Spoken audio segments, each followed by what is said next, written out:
Hi, everybody. It's Sandra Pelli, the Sandini Inner Dragon Transformation Specialist, Galactic Shaman, and Dragon Ally. I'm very excited today to bring you another spotlight with Maria Belanic. She is one of our contributors for the Spring Equinox gift giveaway. And I'd love to tell you a little bit about her.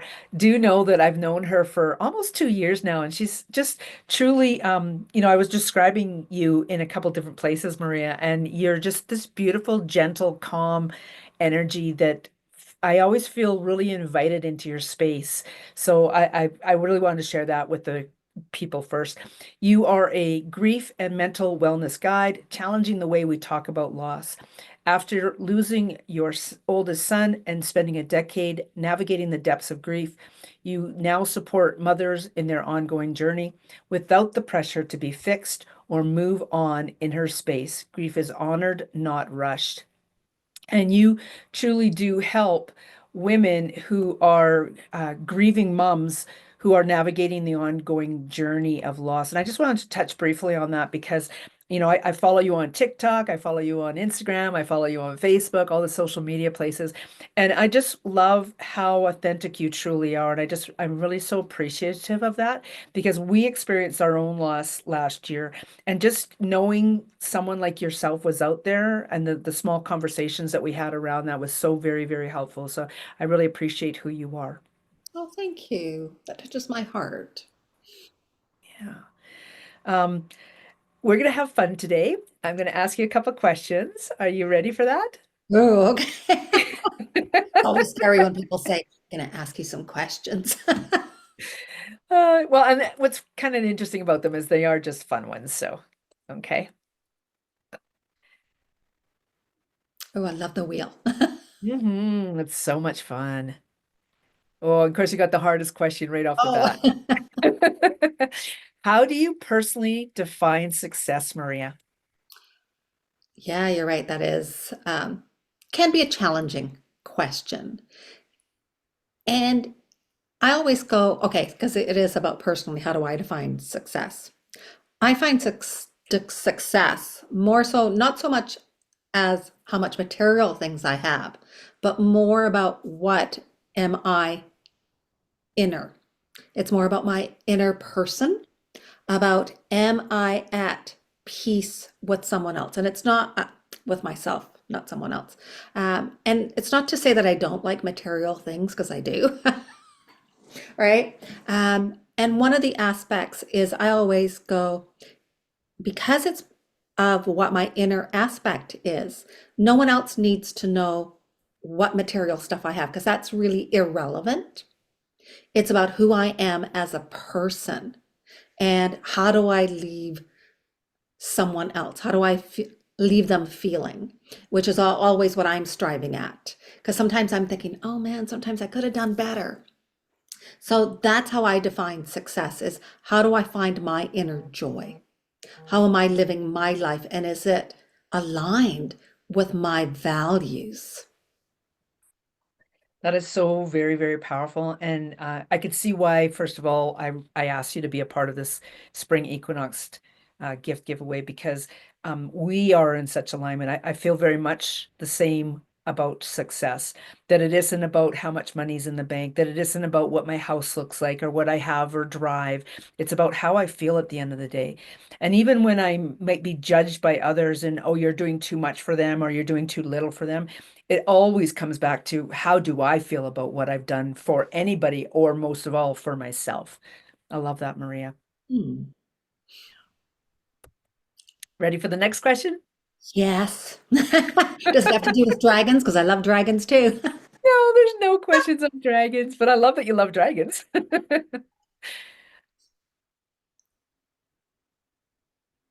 If you could create your perfect day from start to finish, what would it look like? Oh, actually, my perfect day sometimes is just absolutely doing nothing. Right? I'm a potter, not a potter, is it a putterer? Like I take my time. I just want to rise up, doing my stretches, enjoy my morning beverage, whether it's tea or coffee, and just enjoy it and just sort of take everything in. I mean, granted, I love traveling because I also love looking at scenery. I love looking at vegetarian, at buildings, but it really is just about enjoying doing nothing, like even in silence. Like I love silence. I know people always go, they want the TV on, they need to fill that void. I love the silence. I can just feel the energy of what you're saying. And I think that really comes across in all like in all that you are. It really does. It you provide people with that place Mm. that is that silence. Like, oh, like I just want to go on and on right now for a second. So bear with me here a moment because that's what I'm feeling, everything that I said about you at the beginning of this, about how I felt this calm, gentle space. That's what you're providing. And it sounds like you actively are aware of how you can be present in that moment of silence. And because of that, people who are grieving can come into this space and there's none of that um, outside chatter, I guess, if you will. It's just a space that they can just be and experience and witness if it's raining, if it's snowing, or what, like you said, the vegetation is. I lost the word there. Yeah. Well, it's so funny when you say that because I think beforehand, and this is why sometimes I used to have a turtle because my dad used to call me a turtle because I'd walk slowly. And I think the reason I walked slowly is because I would see the different colors in the trees, in the leaves, in the grass. And I'd be so amazed at here's a pot of grass, a plot, your yard, or walking on a sidewalk, and there's different shades of green within the grass. Or the flowers. So I'd be so mesmerized by walking, or even in the woods. It's like there's this tree that looks this way and this one there. And so it was just a matter of being so appreciative. And I find that I'm really happy with simple things, even though sometimes my persona may not look like that way. But it's the simplest of things that I like the lines, the designs, things that maybe other people wouldn't pick out. I want to go for a walk with you. We'd be there for a while.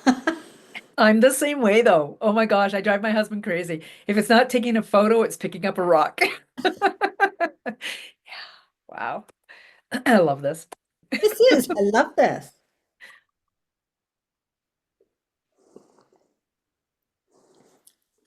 Mm. If you could instantly master any skill, what would it be?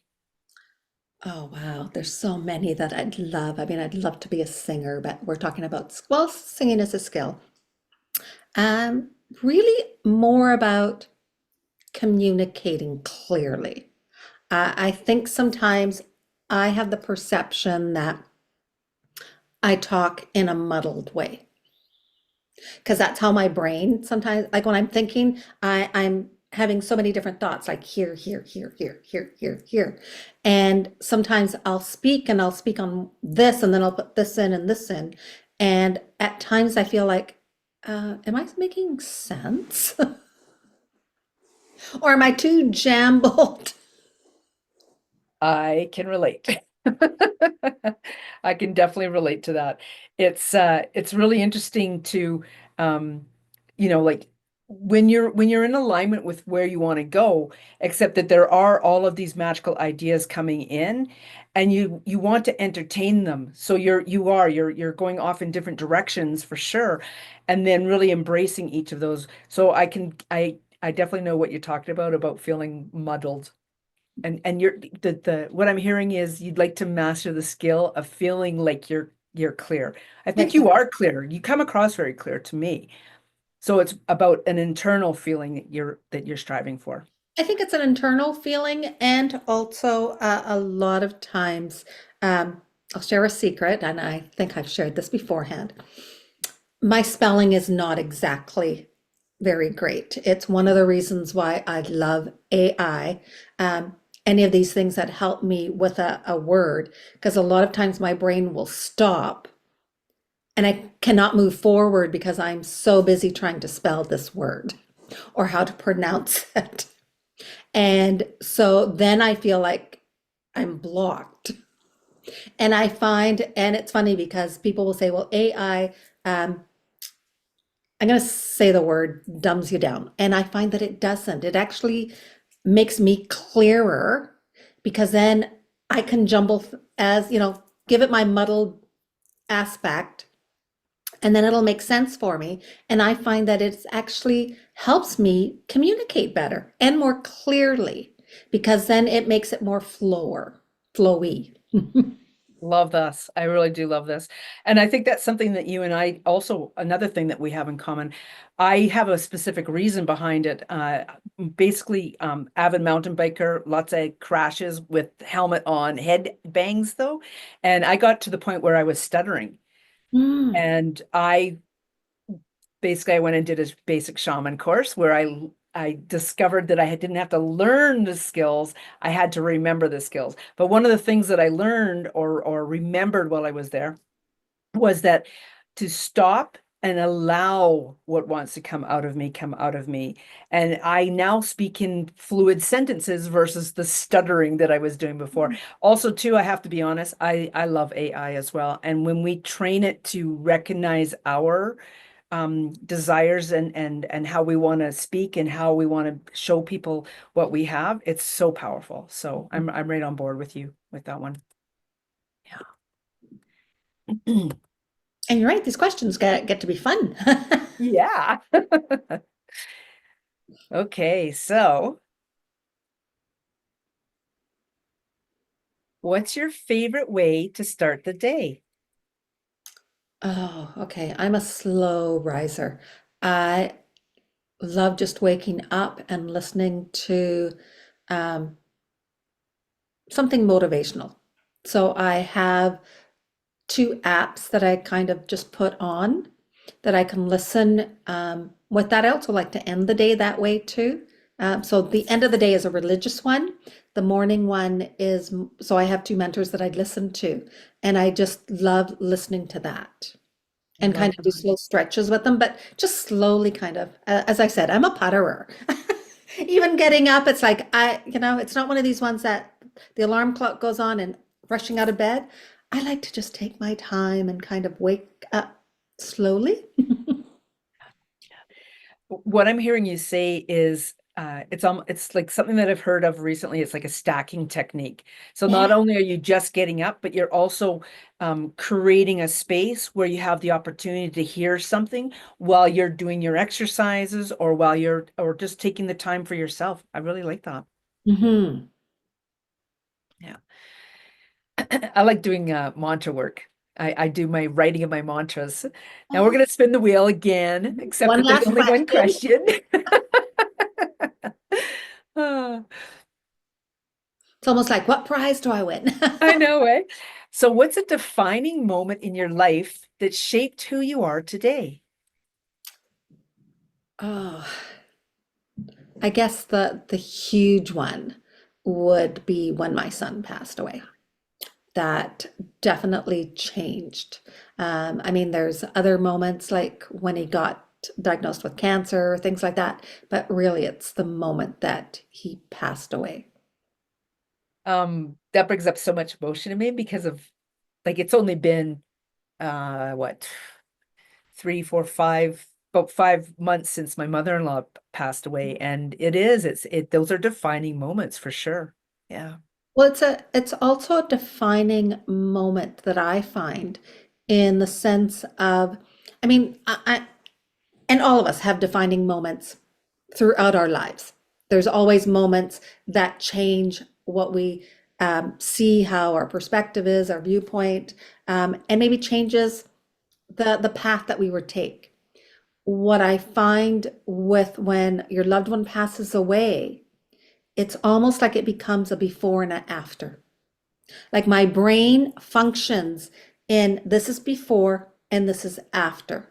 And I've had other horrific things happen. Like I've had uh, a head-on collision with a 5-ton truck, right? And survived that. I've gone through when Mount St. Helens exploded and we were caught in there. I mean, these are moments too, but It was never a defining moment where it was a before and an after. It was like, okay, this happened and it's okay. And it seems like after my son passed away, it's life has become the before aspect, before when he was alive, and the after aspect of this is what life is like now. And how do I move forward? And this is Wow. one of the reasons why, I mean, it took me a while to become who I am and really be in this grief realm about saying grief is part of the fabric of our story. It changes who we are. And yet it's not going to hold us back because part of that reason is, and I get it, I was stuck for 10 years of not wanting to move forward because it feels like letting go.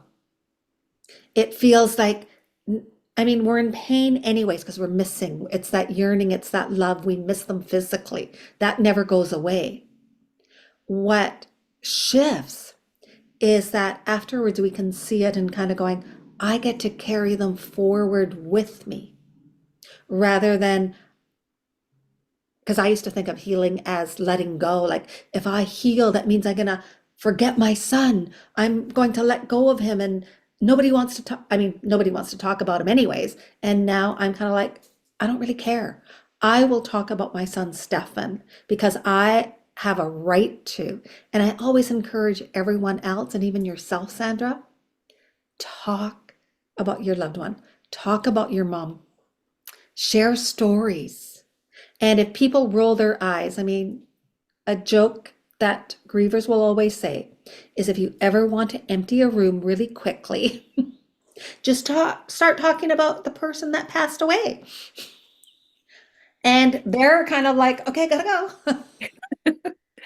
Uh, I just love this conversation because, for starters, I didn't really comprehend, I think, what you said. I believe I've heard you say the before and after, Yeah. but until my mother-in-law passed away, like I've had big experiences as well, like you said, those defining kind of moments, and yet I do feel a real difference this time in what that before and after actually is. Yeah. Like when we drove to the city the other day and I said to my husband that this just feels so weird to be going into the city and she's not there. Like it's those before and after. And I've got all kinds of memories. Anyway, there is a Different reason. story. It's a different time. Yeah. There's definitely a reason why you're a contributor to the spring equinox gift giveaway, and your gift is this beautiful grief journal you didn't know you needed. Can you tell us a little bit about that? Yes, because sometimes words are really hard to express, aren't how to describe. Journaling is a way to put our thoughts, our feelings on paper. And I always say, I mean, this journal will have some prompts just to get people not so thinking in a way, but you don't want to write thinking. Does that make sense?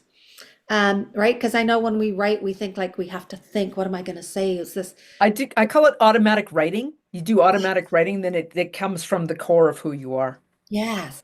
And at times we have thoughts that stay in our heads and actually give us a feeling of guilt, of regret. Because we always think, what could we have done? Should I have done this? If I only had done, and we go through that whole rampant. And the journal is a way to also release that. And part of that is that to say we don't have control over a lot of things in life, even though that's sometimes what we feel like. And it's scary to actually sort of think we have no control.